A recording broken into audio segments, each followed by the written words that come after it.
नमस्कार साथियों, आप देख रहे हैं एलकेसी स्टडी पॉइंट और आज की इस क्लास में हम राजस्थान के इतिहास से संबंधित महत्वपूर्ण सवाल कवर करेंगे। जैसा कि आपको पता है कि इस चैनल पर जो है वो राजस्थान के इतिहास से संबंधित महत्वपूर्ण सवालों की सीरीज चल रही है। तो इसी क्रम में ये अपनी क्लास नंबर 14 है। इससे पहले हमने राजस्थान के इतिहास से संबंधित महत्वपूर्ण सवालों की 13 क्लासेस कंप्लीट कर ली है। तो आज हम क्लास नंबर 14 के महत्वपूर्ण सवाल देखेंगे। ये जो राजस्थान इतिहास की सीरीज चल रही है ये राजस्थान के सभी कॉम्पिटिटिव एग्जाम्स जैसे कि REET, high court, group D, SI, patwari, CET इन सभी एग्जाम्स के लिए बहुत ही महत्वपूर्ण है। तो वीडियो को शुरू से अंत तक जरूर देखिएगा और चैनल पर नए हैं तो चैनल को सब्सक्राइब और वीडियो को लाइक जरूर से कर दीजिएगा। चलिए शुरू करते हैं। आपके सामने आज की क्लास का पहला सवाल है। देखिए, कन्हैयालाल व स्वामी गोपाल दास ने मिलकर कहाँ सर्वहितकारिणी सभा की स्थापना की। अगर आप इन क्लासेस को शुरू से अंत तक नहीं देखेंगे तो आपको इसका फ़ायदा नहीं मिलेगा।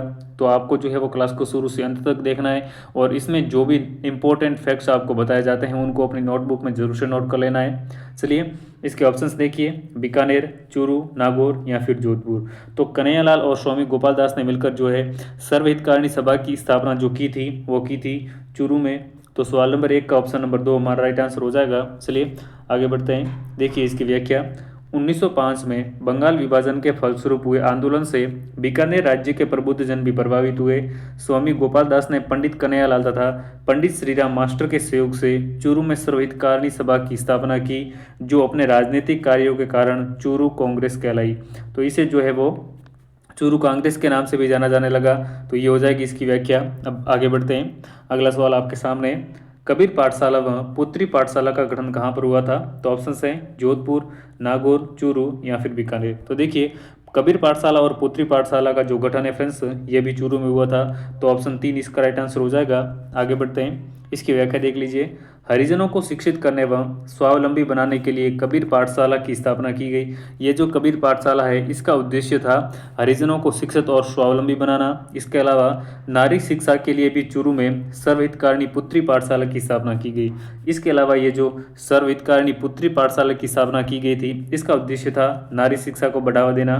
चलिए आगे बढ़ते हैं। अगला सवाल आपके सामने, बीकानेर प्रजामंडल 1936 में स्थापना किसने की थी। देखिए, बीकानेर प्रजामंडल की स्थापना 1936 में किसके द्वारा की गई थी।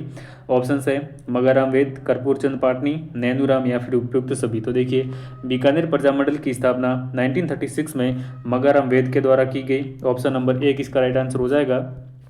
इसकी व्याख्या देख लीजिए, 4 अक्टूबर 1936 को बीकानेर प्रजामंडल की स्थापना की गई। तो ये बीकानेर प्रजामंडल की जो स्थापना है डेट सहित पूछ ले तो 4 अक्टूबर 1936, जिसका अध्यक्ष मगाराम वेद को बनाया गया। इस संस्थान ने किसानों पर होने वाले अत्याचार, लाग बाग, हरिजन समस्या आदि का विरोध किया। ठीक है, तो ये हो जाएगी इसकी व्याख्या। आगे बढ़ते हैं। अगला सवाल आपके सामने, जैसलमेर में जनजागृति लाने का श्रेय किसे प्राप्त है। तो देखिए, जैसलमेर में जनजागृति लाने का श्रेय प्राप्त है सागरमल गोपा को। तो सवाल नंबर 4 का ऑप्शन नंबर 1 राइट आंसर हो जाएगा।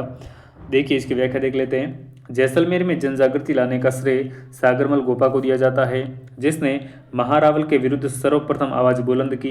देश के दीवाने, जैसलमेर में गुंडाराज और रघुनाथ सिंह का मुकदमा पुस्तकें प्रकाशित कर महारावल जैसलमेर के निरंकुश एवं अत्याचारी शासन का चित्रण कर पर्दाफाश किया। फलतः उन्हें जो है वो जैसलमेर छोड़ना पड़ा। तो देखिए, सागरमल गोपा ने पुस्तकें लिखी थी, एक तो देश के दीवाने और जैसलमेर में गुंडाराज और एक और थी रघुनाथ सिंह का मुकदमा। इन पुस्तकों के माध्यम से जो है वो सागरमल गोपा ने जैसलमेर के महारावल के जो निरंकुश था और उनकी जो अत्याचारिता थी उसका चित्रण कर उसका पर्दाफाश किया। इसके बाद में जो है वो सागरमल गोपा को जैसलमेर छोड़कर जाना पड़ा था। आगे बढ़ते हैं। अगला सवाल आपके सामने, गलत युग्म कौन सा। इसमें से गलत युग्म की पहचान करनी है। अलवर प्रजामंडल, हरिनारायण शर्मा व कुंज बिहारी 1938, कोटा प्रजामंडल, नैंदूराम शर्मा व बिन हरी, बूंदी प्रजामंडल, रामनारायण चौधरी, सिरोही प्रजामंडल, गोकुल भाई भट्ट। तो देखिए, इनमें प्रजामंडल और उसकी तरफ प्रजामंडल और संस्थापक दिए गए हैं। तो इसमें से जो युग्म गलत है उसकी पहचान करनी है। तो ऑप्शन 3 इसका राइट आंसर हो जाएगा। बूंदी प्रजामंडल, देखिए बूंदी प्रजामंडल की जो स्थापना है फ्रेंड्स वो कांतिलाल के द्वारा की गई थी, ना कि रामनारायण चौधरी द्वारा। तो ऑप्शन नंबर इसका 5 हमारा राइट आंसर हो जाएगा। चलिए आगे बढ़ते हैं। सवाल नंबर 6 आपके सामने, भरतपुर प्रजामंडल 1938 का अध्यक्ष कौन बना। देखिए, भरतपुर प्रजामंडल का अध्यक्ष कौन बना था। तो भरतपुर प्रजामंडल का अध्यक्ष बना था गोपीलाल यादव। देखिए इसकी व्याख्या देख लेते हैं। रेवाड़ी जो कि हरियाणा में है, 1938 में भरतपुर प्रजामंडल की स्थापना गोपीलाल यादव, मास्टर आदित्येंद्र, किशनलाल जोशी, जुगल किशोर चतुर्वेदी ने की। तो ये जो भरतपुर प्रजामंडल है इसकी स्थापना राजस्थान के बाहर हरियाणा में हुई थी 1938 में। चलिए आगे बढ़ते हैं। सवाल नंबर 7 है, किस राज्य में पंडित नैनूराम शर्मा ने जन जागृति फैलाई? तो ऑप्शन है झालावाड़, कोटा, अलवर या फिर भरतपुर। तो पंडित नैनूराम शर्मा ने जन जागृति फैलाने का कार्य किया था कोटा में। तो सवाल नंबर 7 का ऑप्शन नंबर 2 राइट आंसर हो जाएगा। इसकी व्याख्या देख लीजिए। कोटा में जन जागृति का श्रेय राजस्थान सेवा संघ के कार्यकर्ता पंडित नैनूराम शर्मा को है। पंडित नैनूराम शर्मा ने 1918 में कोटा में प्रजा प्रतिनिधि सभा की स्थापना की। हाड़ौती क्षेत्र में जन जागृति के लिए पंडित नैनूराम शर्मा की अध्यक्षता में हाड़ौती सेवा संघ की स्थापना की गई।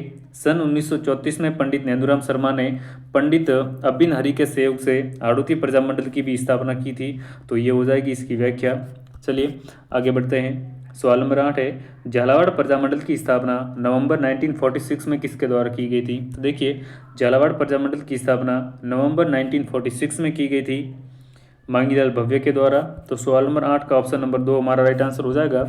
आगे बढ़ते हैं। इसकी व्याख्या देख लीजिए। नवंबर 1946 में मांगीलाल भव्य ने मदन गोपाल, कन्हैयालाल मित्तल, मकबूल आलम और रतन लाल के साथ मिलकर झालावाड़ प्रजामंडल की स्थापना की। मांगीलाल भव्य को प्रजामंडल का अध्यक्ष और मकबूल आलम को जो है वो इसका उपाध्यक्ष बनाया गया था। ठीक है, तो ये हो जाएगी इसकी व्याख्या। आगे बढ़ते हैं। सवाल नंबर 9 आपके सामने। 70 सिंह व पंचम सिंह तिरंगे के खातिर शहीद तसीमो कांड में हुए तसीमो कहाँ पर स्थित है? इस तसीमो कांड में जो है वो 70 सिंह और पंचम सिंह तिरंगे के खातिर शहीद हुए थे। इस तसीमो का संबंध फ्रेंच जो है राजस्थान के धौलपुर से रहा। तो ऑप्शन नंबर 1 इसका राइट आंसर हो जाएगा। आगे बढ़ते हैं। इसकी व्याख्या देख लीजिए। नवंबर 1946 को तसीमो गांव में धौलपुर प्रजामंडल का अधिवेशन हुआ जिसमें उत्तरदायी शासन की मांग की गई। देखिए नवंबर 1946 में जो है वो धौलपुर के तसीमो गांव में प्रजामंडल का अधिवेशन हुआ था। इसमें उत्तरदायी शासन की मांग की गई। राज्य में पुलिस ने यह नर संस्था दिखाई जो तसीमो कांड के नाम से जानी जाती है। इस अधिवेशन को जो है वो नर संस्था दिखाई थी पुलिस ने, इसी के बाद में इसको जो है वो तसीमो कांड के नाम से जाना गया। अगला सवाल आपके सामने। त्रिलोकचंद माथुर ने किस प्रजामंडल की स्थापना की? तो देखिए त्रिलोकचंद माथुर के द्वारा स्थापित प्रजामंडल जो था वो था करौली प्रजामंडल। चलिए आगे बढ़ते हैं। इसकी व्याख्या देख लीजिए। करौली में राजनीतिक जनजागृति लाने का श्रेय त्रिलोकचंद माथुर को है।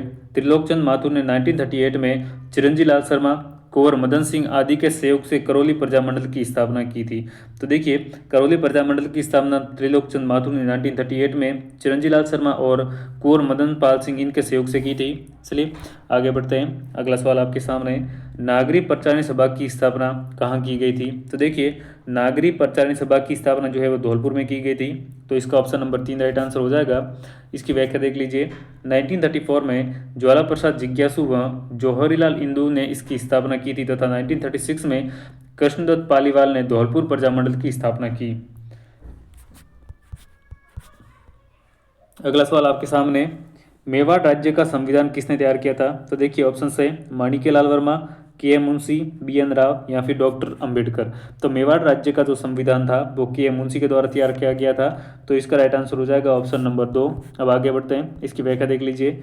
वैधानिक सलाहकार के.एम. मुंशी ने सुधारों की एक नई योजना प्रस्तुत की जिसकी महाराणा ने 23 मई 1947 को जनता के समक्ष घोषणा की थी। चलिए अब आगे बढ़ते हैं। सवाल नंबर 13 आपके सामने। मेवाड़ प्रजामंडल के प्रथम अध्यक्ष कौन थे? तो देखिए मेवाड़ प्रजामंडल के प्रथम अध्यक्ष थे बलवंत सिंह मेहता। तो सवाल नंबर 13 का ऑप्शन 1 राइट आंसर हो जाएगा। आगे बढ़ते हैं। सवाल नंबर 14 आपके सामने। मारवाड़ लोक परिषद के प्रथम अध्यक्ष कौन थे? तो देखिए मारवाड़ लोक परिषद के प्रथम अध्यक्ष थे रणछोड़ दास गट्टानी। तो ऑप्शन नंबर 4 इसका राइट आंसर हो जाएगा। आगे बढ़ते हैं। इसकी व्याख्या देख लीजिए। मारवाड़ लोक परिषद की स्थापना जो है वो 1938 में जोधपुर में जयनारायण व्यास की प्रेरणा से हुई थी। तो मारवाड़ लोक परिषद की स्थापना 1938 में जोधपुर में की गई थी जयनारायण व्यास की प्रेरणा से। यद्यपि व्यास स्वयं राज्य से निर्वाचित थे यानी कि वो राज्य से बाहर थे। इसका अध्यक्ष जो है वो रणछोड़ दास गट्टानी को बनाया गया था। चलिए आगे बढ़ते हैं। सवाल नंबर 15 है। तोल आंदोलन कहाँ पर चलाया गया था? तो देखिए तोल आंदोलन जो है वो मारवाड़ में चलाया गया था। तो ऑप्शन नंबर 1 इसका राइट आंसर हो जाएगा। अगला सवाल है। जेबी कृपलानी व विजयलक्ष्मी पंडित किस प्रजामंडल में आए थे? तो देखिए जेबी कृपलानी और विजयलक्ष्मी पंडित जो है वो मेवाड़ प्रजामंडल में आए थे। तो सवाल नंबर 16 का ऑप्शन नंबर 2 राइट आंसर हो जाएगा मेवाड़ में। इसकी व्याख्या देख लीजिए। नवंबर 1941 में मेवाड़ प्रजामंडल का प्रथम अधिवेशन माणिक्यलाल वर्मा की अध्यक्षता में उदयपुर में हुआ था। तो मेवाड़ प्रजामंडल का प्रथम अधिवेशन जो है वो नवंबर 1941 में माणिक्यलाल वर्मा की अध्यक्षता में हुआ। इस अधिवेशन का उद्घाटन जो है वो आचार्य JB कृपलानी ने किया तथा श्रीमती विजयलक्ष्मी पंडित ने भी इसमें भाग लिया था।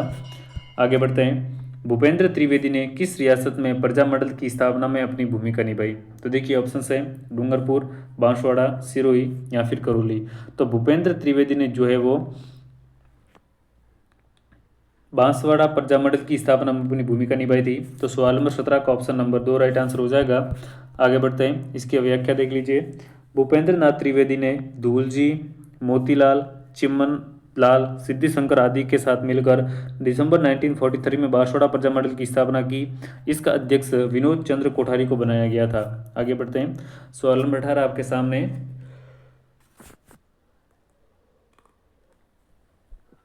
डूंगरपुर सेवा संघ की स्थापना किसने की थी? ऑप्शन है भोगीलाल पांड्या, गुरु गोविंद गिरी, ठक्कर बापा या फिर हरिदेव जोशी। तो देखिए डूंगरपुर सेवा संघ की स्थापना जो है वो भोगीलाल पांड्या के द्वारा की गई थी।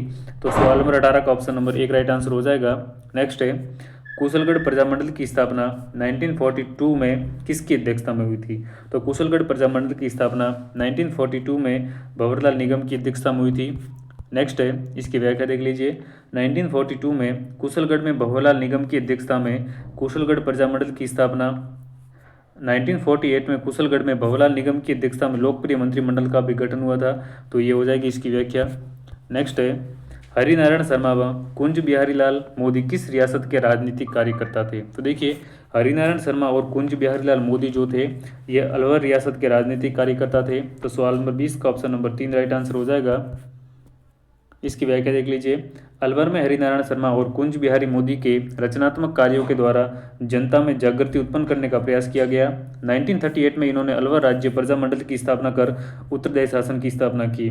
तो अलवर में जो है वो 1938 में राज्य प्रजामंडल की स्थापना की गई थी और उसके बाद में जो है यहाँ पर भी उत्तरदायी शासन की मांग की गई थी। तो देखिए आज की इस क्लास में हमने राजस्थान के इतिहास से संबंधित 20 महत्वपूर्ण सवाल कवर किए हैं जो आपके आने वाली एग्जाम रीट, CET, BSTC या राजस्थान पुलिस कांस्टेबल उन सभी के पॉइंट ऑफ व्यू से बहुत ही इंपॉर्टेंट है। तो वीडियो को लाइक, शेयर और चैनल को सब्सक्राइब जरूर कीजिएगा। चलिए मिलते हैं अगले एक और नए वीडियो में, तब तक के लिए नमस्कार।